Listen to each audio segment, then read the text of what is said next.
The sun had a cruel way of bleeding itself across the sky in Calico Bend, turning the dust into gold for a few fleeting minutes before swallowing the land in shadow. The town was small, just a crooked street of wooden storefronts and a saloon that leaned on itself like a drunkard. Folks passed through, but only the desperate stayed. James Cutter had been both. Once a drifter, then a gunslinger, now a man trying to forget. He owned a patch of land outside of town where the grass grew stubborn and the wind sang of emptiness. Some nights, he swore he could hear the echoes of the men he'd killed calling out from the desert. That evening, as the sky dimmed and the heat finally loosened its grip, James rode into town for supplies. The saloon windows glowed faintly, and a few drunk cowhands stumbled out onto the boardwalk. He would have gone straight to the general store if not for the sight that stopped him cold.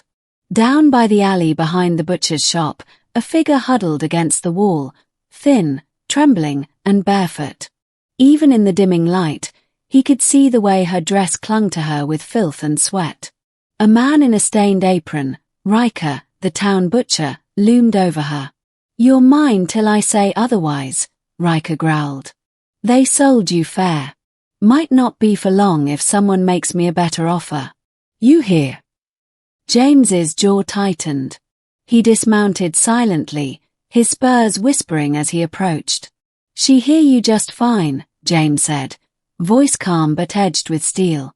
Riker spun, scowling. "Cutter, this ain't your business.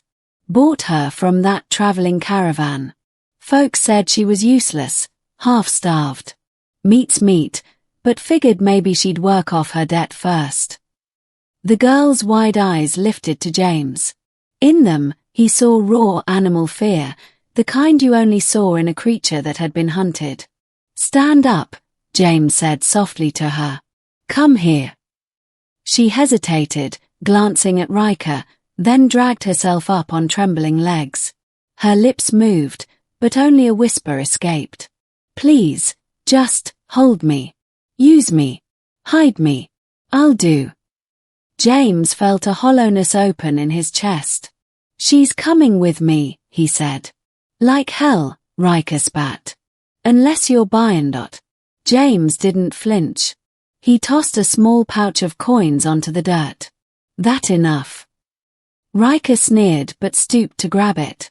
"Take the damn stray. Won't last the week anyway." James slipped his coat off and wrapped it around her shaking shoulders. Without another word, he led her to his horse, lifting her onto the saddle. She clung to the horn like she expected to fall through the world itself. Middle, dust and ghosts. Her name was Mara.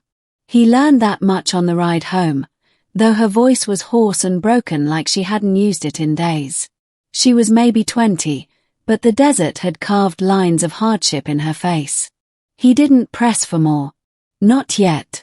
On his ranch, James gave her water first, cool from the well.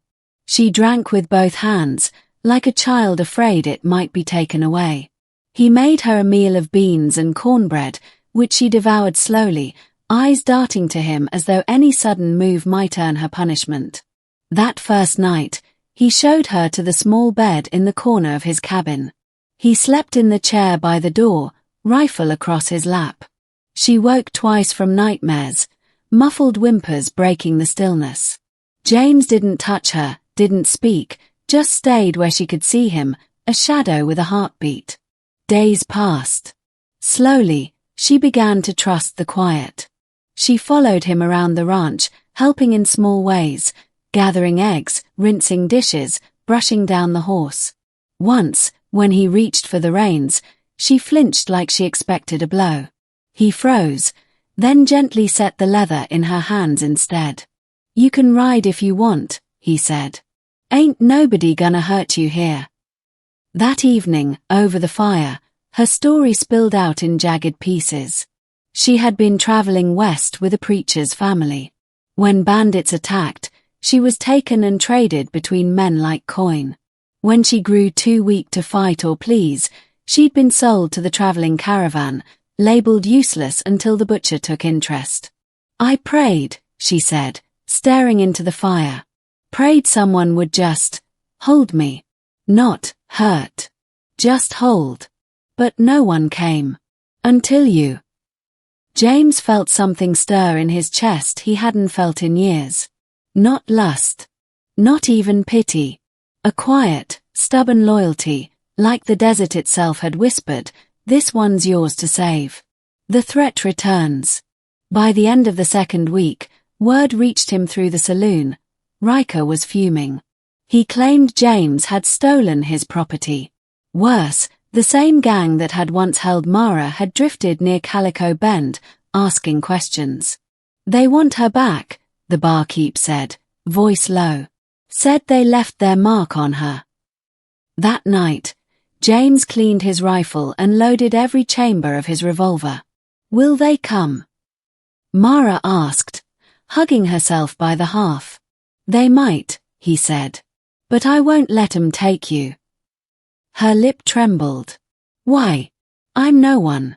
They sold me for meat. Human. I ain't worth din for."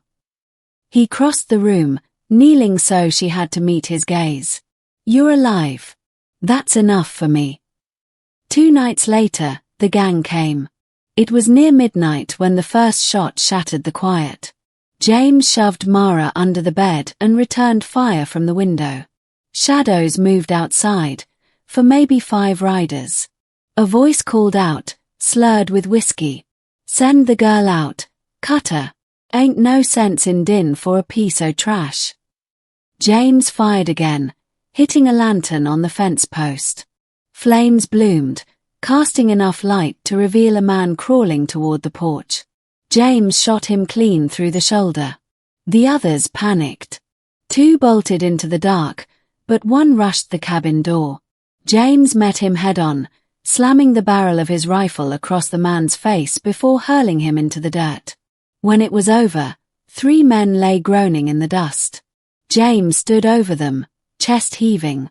"You come for her again," he said coldly, "and you leave in pine boxes."